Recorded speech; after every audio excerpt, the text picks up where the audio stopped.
जय माँ कामाख्या। आपका बहुत बहुत स्वागत है आपके ही इस YouTube चैनल में। मैं आपके समक्ष सुशील गुरु जी। कर्क राशि जुलाई माह सन 2021 कैसा रहेगा आइए जानते हैं, लेकिन एक न डालते पहले मुख्य त्योहारों पर। 10 तारीख को शनिवार की अमावस्या है, 11 तारीख को रथ यात्रा प्रारंभ होने जा रही है जगन्नाथपुरी की, 16 तारीख को श्रावण मास की संक्रांति, 18 तारीख को गुप्त नवरात्र समाप्त होने जा रहे हैं और 23 तारीख को गुरु पूर्णिमा है, व्यास पूर्णिमा भी बोलते हैं, और 24 तारीख को आषाढ़ी पूर्णिमा है, 26 तारीख को श्रावण मास का प्रथम सोमवार का दिवस, जिस दिन व्रत या हम लोग रखेंगे। अब 7 जुलाई की बात करते हैं। बुध देव मिथुन राशि में प्रवेश करेंगे, अर्थात द्वादश भाव पे चले जाएंगे। तो व्यापारियों के लिए थोड़ा सा सावधान रहने की आवश्यकता है। और यहाँ से सूर्य देव भी 16 तारीख को लग्न में आएंगे, लेकिन 16 तारीख तक आपको विशेष सावधान रहने की आवश्यकता है। मान सम्मान प्रतिष्ठा में हानि हो सकती है, लेकिन 16 तारीख के बाद निश्चितः मान सम्मान प्रतिष्ठा में आपके बढ़ोतरी होगी। लेकिन जहां बुध देव की बात करते हैं वो द्वादश भाव में बैठेंगे, तो व्यापारियों को नुकसान हो सकता है और कोई ना कोई गुप्त शत्रु, गुप्त पीड़ा हमको सता सकती है, क्योंकि बृहस्पति देव भी अष्टम भाव पर विराजित हैं। सुखों में कमी अवश्य आएगी। लेकिन केतु देव हमारे पंचम भाव पर बैठे हुए हैं। संतान पक्ष की तरफ से अचानक कोई ना कोई शुभ समाचार आपको अवश्य मिलेगा। जो जातक शेयर बाजार से जुड़े हुए हैं उनके लिए बहुत ही उत्तम माह है ये। और राहु देव एकादश भाव पर बैठे हुए हैं, अचानक धन में वृद्धि अवश्य करेंगे। लेकिन अपनी मूल कुंडलियों में राहु और चंद्रमा की स्थिति को अवश्य आंक लीजिएगा, तभी शुभता आपको मिलेगी और किसी योग्य विद्वान को आप अवश्य दिखाइएगा।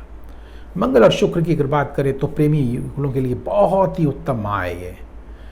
व्यापारियों के लिए, विशेषतः उन जातकों के लिए जो प्रॉपर्टी से संबंधित कार्य करते हैं, जो सेना से जुड़े हुए जातक हैं, उनके लिए बहुत ही उत्तम माह है ये। और निस्संदेह शुक्रदेव लग्न में बैठे हुए हैं, तो जो जातक फिल्मी जगत से जुड़े हैं, लेखन से जुड़े हैं, अध्यापन से जुड़े हैं, उनके लिए भी बहुत उत्तम माह है ये। प्रमोशन हो सकता है उनका। शनिदेव भी सप्तम भाव पर बैठे हुए हैं, तो जो जातक व्यापार कर रहे हैं, मैंने जैसे बताया कि व्यापारियों के लिए थोड़ा सा सावधान अवश्य रहें। और विशेषतः पार्टनरशिप का जो कार्य करते हैं उनको तो विशेष सावधान रहने की आवश्यकता है। लेकिन इस अशुभता को हम शुभता में कैसे परिवर्तित करें जानेंगे। उस एक उपाय को करके निश्चित इस माह को आप मंगलमय बना सकते हैं। माँ कामाख्या का उपाय है, अचूक उपाय है, आप करिएगा, लाभ आपको अवश्य मिलेगा। आइए अब उस पहले उन तारीखों को नोट कर लेते हैं जिन तारीखों को हमको कार्य नहीं करना चाहिए। भूल चूक हमसे हो ही जाती है, गलती हमसे होगी ही, फिर कहेंगे गुरुजी ये क्या हो गया।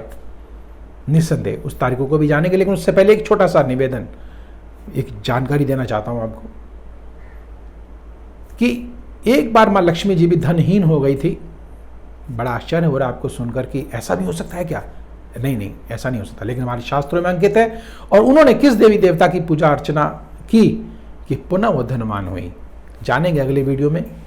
उस देवी देवता को भी और उस पूजा पद्धति को भी जानेंगे।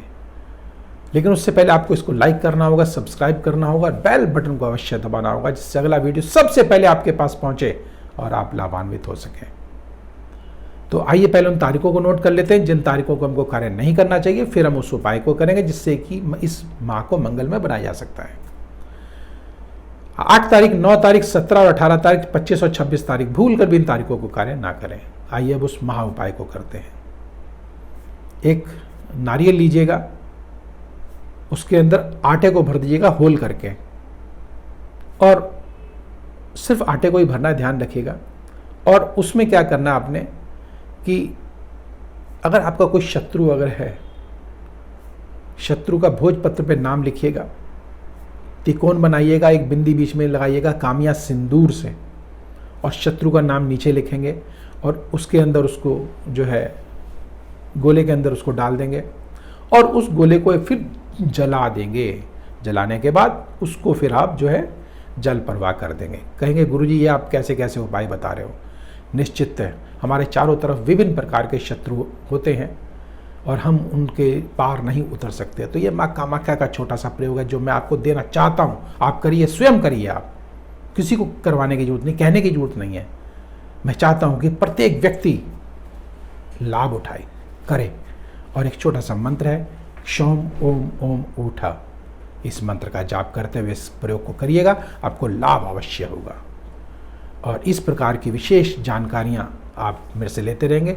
और विशेषतः अगली श्रृंखला मेरे आपके समक्ष आएगी, मैं लेकर आऊँगा आपके समक्ष वशीकरण की। लोग बहुत फ़ोन करते हैं कि गुरुजी आप कामाख्या से हैं तो आप ये वशीकरण बताएं, ये वशीकरण बताएं। निश्चिततः मैं जो कि सार्वजनिक वशीकरण होंगे मैं आपके समक्ष लेकर आऊँगा, उन्हें आप करिएगा। और विशेष वशीकरण के लिए आप जो है नंबर स्क्रीन पर चल रहे हैं, आप संपर्क कर सकते हैं। तो अब मुझे दीजिए आज्ञा। जय माँ कामाख्या।